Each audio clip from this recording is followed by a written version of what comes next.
wabarakatuh. Allahumma sholli ala Sayyidina Muhammad wa ala alihi wa sahbihi ajma'in. Uwais Al-Qarni. Semua dari kita mungkin sudah pernah mendengar namanya. Siapakah Uwais Al-Qarni? Seorang pemuda yang lahir di Yaman, berpenyakit kulit, dan orang yang sangat miskin. Sudah tidak lagi memiliki ayah, namun memiliki seorang ibu yang sudah tua renta dan lumpuh. Uwais Al-Qarni sangat menyayangi dan mencintai sang ibu. Suatu ketika, sang ibu meminta kepada Uwais Al-Qarni untuk membawa sang ibu menuju ke Mekah untuk melaksanakan ibadah haji. Tentu saja ini menjadi satu hal yang luar biasa bagi Uwais Al-Qarni. Berpikir beliau, bagaimana caranya bisa membawa ibu saya ke kota Mekah? Dikarenakan mereka sangat miskin, tidak punya unta, tidak punya kendaraan, hewan apapun, tidak punya uang. Bagaimana caranya? Allah Subhanahu wa Ta'ala membantu Uwais Al-Qarni. Uwais kemudian berpikir, mungkin satu-satunya cara yang bisa aku lakukan adalah aku menggendong ibuku dari Yaman menuju ke kota Mekah. Namun menggendong seorang ibu tentu tidak mudah. Oleh karena itu, Uwais Al-Qarni harus terlatih sejak awal. Bagaimana caranya? Uwais Al-Qarni memiliki sedikit uang, dan kemudian uang itu beliau berikan seekor anak lembu. Dan beliau terus menjaganya, merawatnya, memberinya makan. Dan yang menarik adalah Uwais Al-Qarni selalu berusaha untuk membawa anak lembu itu ke atas bukit, turun bukit, ke atas bukit, turun bukit, sampai berhari-hari, berbulan-bulan lamanya, untuk melatih kekuatannya kalau suatu hari nanti beliau menggendong ibunya dari Yaman menuju ke kota. Sekitar 8 bulan lamanya, Uwais Al-Qarni terus melatih kekuatannya dengan mengangkat anak lembu yang semakin hari semakin besar. Maka kuatlah Uwais Al-Qarni. Kemudian Uwais Al-Qarni pun mengajak sang ibu untuk pergi ke kota Mekah untuk beribadah haji.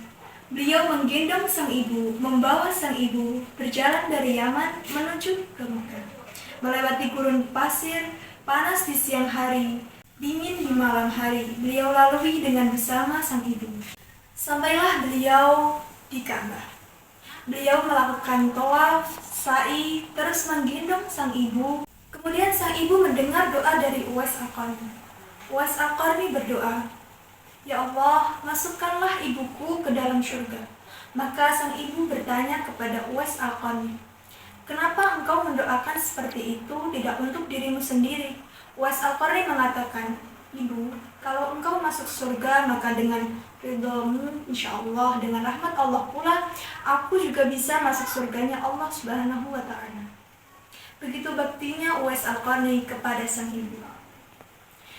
Di suatu kesempatan Rasulullah SAW menyampaikan kepada para sahabat-sahabatnya, khususnya kepada Sayyidina Umar bin Khattab, "Kalau engkau bertemu dengan seorang pemuda dari Yaman yang punya ciri-ciri penyakit kulit, namanya adalah Uwais Al-Qarni, maka katakan kepadanya agar ia minta kepada Allah untuk mengampuni dosa-dosamu." Maka kemudian Sayyidina Umar bin Khattab setiap tahunnya terus mencari siapa itu Uwais Al-Qarni. Sampailah suatu ketika Sayyidina Umar bin Khattab menjadi seorang khalifah, dan banyak sekali jamaah haji yang dari Yaman datang menuju ke kota Mekah. Dan selalu setiap saatnya Sayyidina Umar bin Khattab bertanya, "Apakah kalian mengenal seorang pemuda yang bernama Uwais Al-Qarni?" Dan tibalah hari itu di mana Sayyidina Umar bin Khattab bertemu dengan Uwais Al-Qarni. "Apakah engkau yang bernama Uwais?" "Ya, saya Uwais." "Apakah engkau mempunyai seorang ibu yang lumpuh?" "Ya, saya mempunyai seorang ibu yang lumpuh."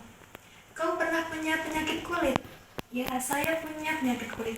Maka Sayyidina Umar bin Khattab meminta agar Uwais Al-Qarni mendoakan dirinya, agar Uwais Al-Qarni meminta kepada Allah agar Allah mengampuni Sayyidina Umar bin Khattab.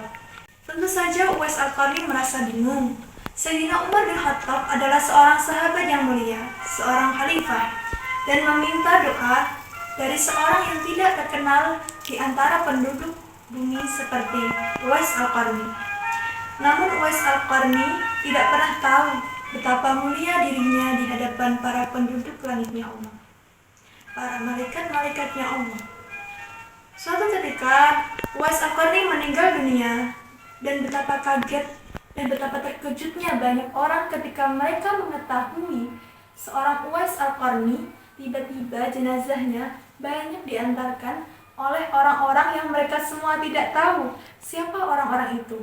Ketika kuburnya Uwais Al-Qarni penuh dengan orang-orang yang orang-orang lain pun tak tahu siapa yang berada di kubur-kubur itu. Dan ternyata itulah para malaikat-malaikat yang mengiringi jenazah dari seorang Uwais Al-Qarni. Itulah kisah Uwais Al-Qarni, seorang pemuda yang dengan ketulusannya, dengan baktinya kepada kedua orang tuanya, ternyata mampu membuat namanya terkenal di antara para malaikat-malaikatnya Allah. Mungkin Uwais Al-Qarni tidak dikenali oleh banyak orang di muka bumi ini karena dia miskin, karena dia mungkin buruk rupa, karena dia punya penyakit kulit yang tidak mau orang-orang berdekatan dengannya. Tapi ternyata bagi Allah Subhanahu wa Ta'ala dan bagi para malaikat, dengan seluruh akhlak baiknya yang luar biasa mengabdi kepada sang ibunya, menghantarkan Uwais Al-Qarni memiliki derajat yang sangat tinggi di sisi Allah Subhanahu wa Ta'ala.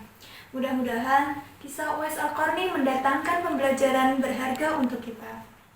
Kadang-kadang kita sibuk mencari surga di mana-mana. Kita sibuk mencari amal-amal soleh di mana-mana. Padahal surga kita ada di rumah kita sendiri. Siapa itu?